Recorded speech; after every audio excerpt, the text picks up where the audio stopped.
Welcome. Today, we're going to tell some stories. We're not just looking at facts, we're stepping into some genuinely chilling, true accounts from high school. Yeah, experiences where the everyday setting just flips into something terrifying. Exactly. We've gathered these from narratives shared on a YouTube channel known for unsettling true horror stories. So think of this less as analysis and more as us sharing these personal, raw moments.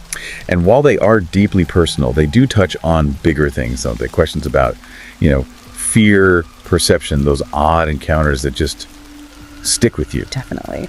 So let's get into the first one. Okay. This comes from a guy who is a senior in high school. He calls his hometown a boring country-ass town. Pretty vivid description. Just the same. Right. So it's a Friday night after a football game. He's with his friends, JJ, Kayla, and Ashley.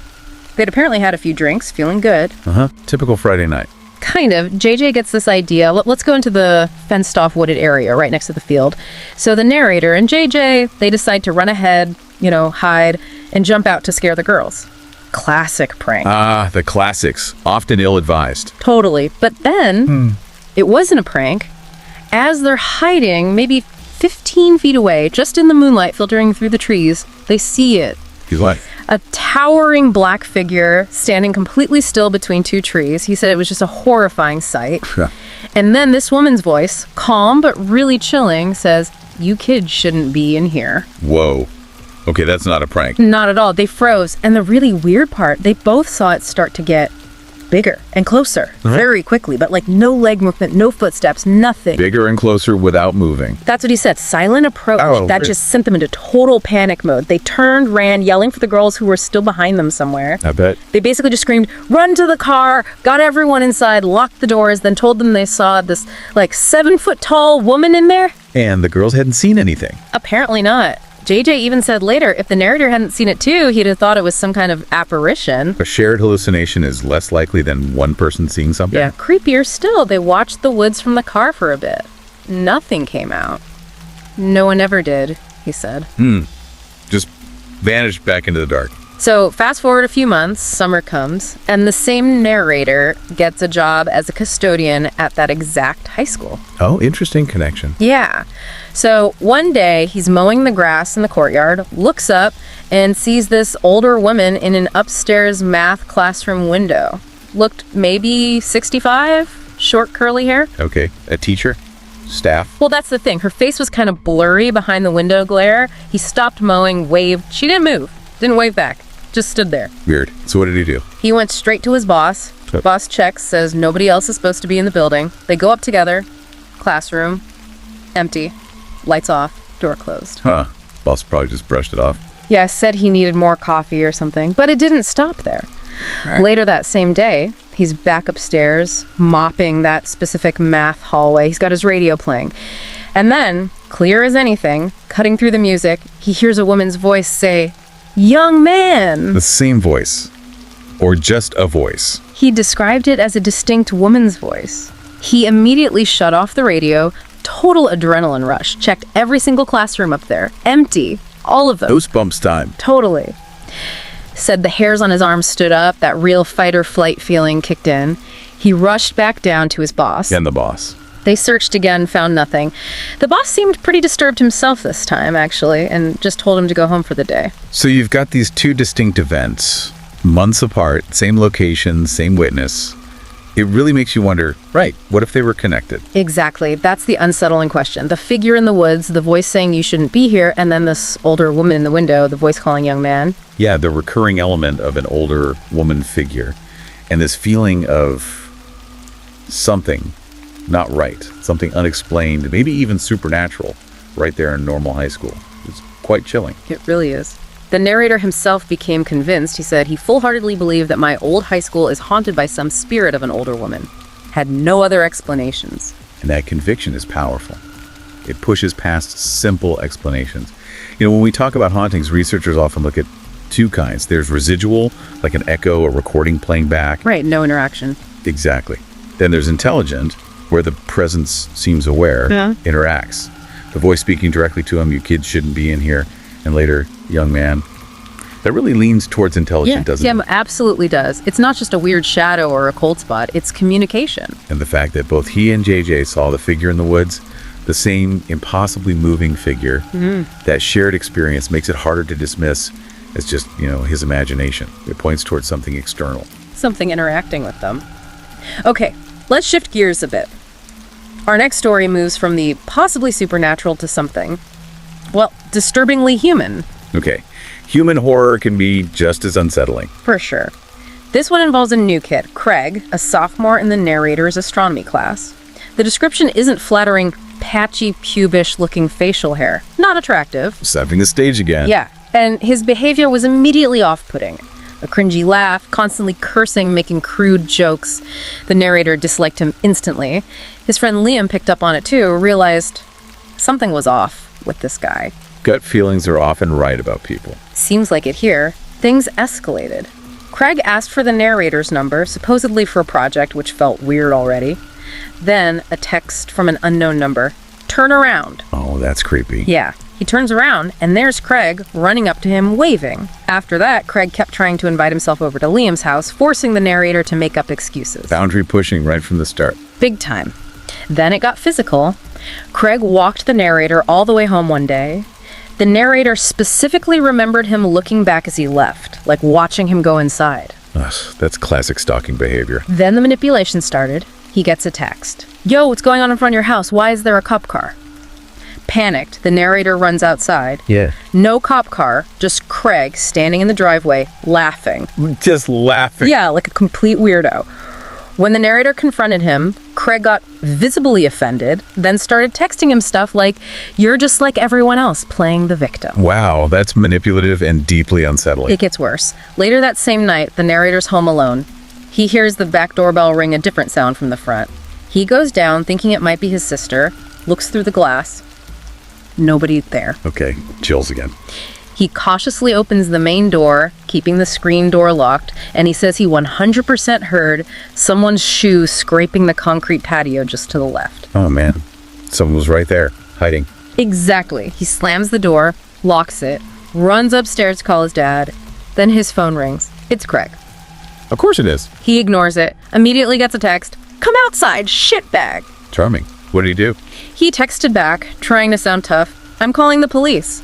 And instantly, Craig replies, Okay, I'm leaving." So he was there, hiding Yeah. in the yard, Oh. waiting. Yes, just wait. Wow. It's such a clear textbook pattern of stalking. The escalation, the boundary violations, the manipulation, the intimidation. It's all there. And the source material added a crucial piece of context. What was that? Apparently, this was the exact reason the Trouble family had to keep moving, because he would keep causing issues with people at every school he went to. So this wasn't new behavior. It was a pattern, a dangerous one. That changes the perspective entirely, doesn't it? Right. It's not just awkwardness, it's obsessive, potentially pathological behavior. Right. It makes you think about the narrator's comment, wondering about horrible things he's done to other people who didn't want to be his friend. Suddenly feels less like speculation.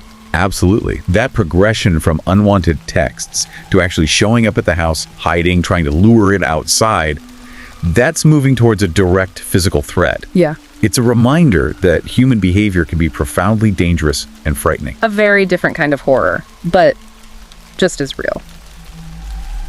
Okay, on to our final story for today. Let's hear it. This takes place in rural New Brunswick. Narrator is 19, a senior who'd been held back a year. It's study hall, and he meets a new student named Chester. Okay. The school is smaller, middle, and high school in one building. The narrator tries to be helpful, shows Chester around, but says he immediately felt Chester was a bit off. Another gut feeling. Yep. Chester starts asking weird questions right away. Specifically, he asked for my address in Snap. Totally threw the narrator off. He didn't give his address, thankfully, but they did exchange Snapchats. Asking for an address right off the bat is bold. Yeah. Weird. Very. Later, in English class, Chester's across the room, just staring at him. Then he starts gesturing, like, "Come here." In the middle of class. Yeah. Narrator ignores him, feeling uneasy. Then his phone buzzes. Snapchat from Chester. "Follow me." A moment later, Chester just gets up and walks out of class. Okay, that's bizarre. Did the narrator follow? He did, yeah. Curiosity, maybe unease. He kept his distance, watched Chester go down a less used hallway storage, bathrooms, offices, that kind of thing. And then Chester opened a door and went inside. Where did the door lead? The narrator recognized it. It was the door to the school's basement. The basement. Okay, nope. Exactly what the narrator thought. He said, no way in hell was he going down there, and turned around and went back to class. Smart move. Definitely. But you get the feeling it's not over. Not even close. He gets back to his desk, phone starts blowing up. Snapchat messages from Chester first. Why didn't you enter the basement? Persistent. Then a picture of Chester eating a disgusting sandwich in the basement. He sent a picture from the basement. Okay. Maximum creep factor achieved. Followed by another chat. Come down here. Narrator's had enough, totally creeped out, blocks Chester. But almost immediately, new accounts start trying to add him, sending the same messages. Why did you enter the basement? Why'd you block me? Oh, that's terrifying. He's creating new accounts just to keep harassing him. And then came the one that made his blood run cold. I know where you live. Followed almost instantly by, I'm right outside your house. Yeah. And as he read that last message, crash. Sound of a window break downstairs. Oh my God. He actually did it. He immediately called the police.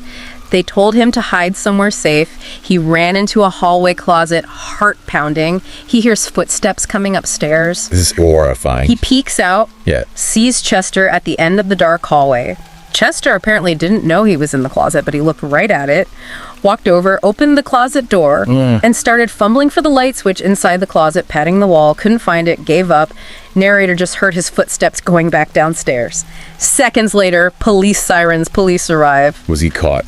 Please say he was caught. Chester was gone. He'd escaped through a window in my basement. Vanished. Unbelievable.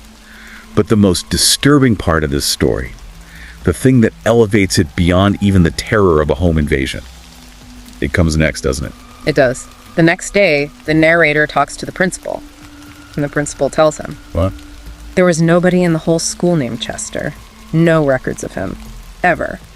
What? No student named Chester existed. So the person who stalked him, who tried to lure him into the basement, who broke into his house, wasn't actually a student there. Apparently not. The implication is he just snuck in through a back entrance of the school and blended in with the other kids. That is profoundly unsettling. A ghost in the system, someone physically present, interacting, dangerous, but officially non-existent within that environment. It completely changes the nature of the threat, doesn't it? How do you even process that? You almost can't. It pushes into this truly inexplicable territory. Who was he? What were his real intentions, especially with that basement? Was it just a hiding spot or something more? It leaves you with this deep sense of unease because the threat itself seems to defy logical categorization or record keeping. It's not just a violation of physical space, but almost a violation of reality. Yeah. 3 stories, all set in high schools, all deeply unsettling in their own way. You've got the potential haunting, the very real human stalker, and then this unregistered entity. It really shows how fear can hide in plain sight in the most familiar places. It really does. And they force us to confront the edges of our understanding, whether it's something that seems supernatural or dangerous human behavior we struggle to comprehend, or something that just doesn't fit any category. It raises that fundamental question. How do we deal with experiences that just don't align with our rational view of the world? What part of these stories sticks with you the most? What feels the most inexplicable? It's a lot to think about. Thank you for joining us as we shared these really chilling accounts. We hope they maybe sparked some thought, even if the subject matter is dark. Absolutely. Thinking critically, especially about things that scare us or confuse us, is always worthwhile. There's always something more to unpack. Well said. Until next time, keep seeking out the information that matters to you. Oh, and if you found these stories compelling, maybe give us a like, share, or subscribe to the Horror Docs channel. We appreciate the support. Thanks for listening.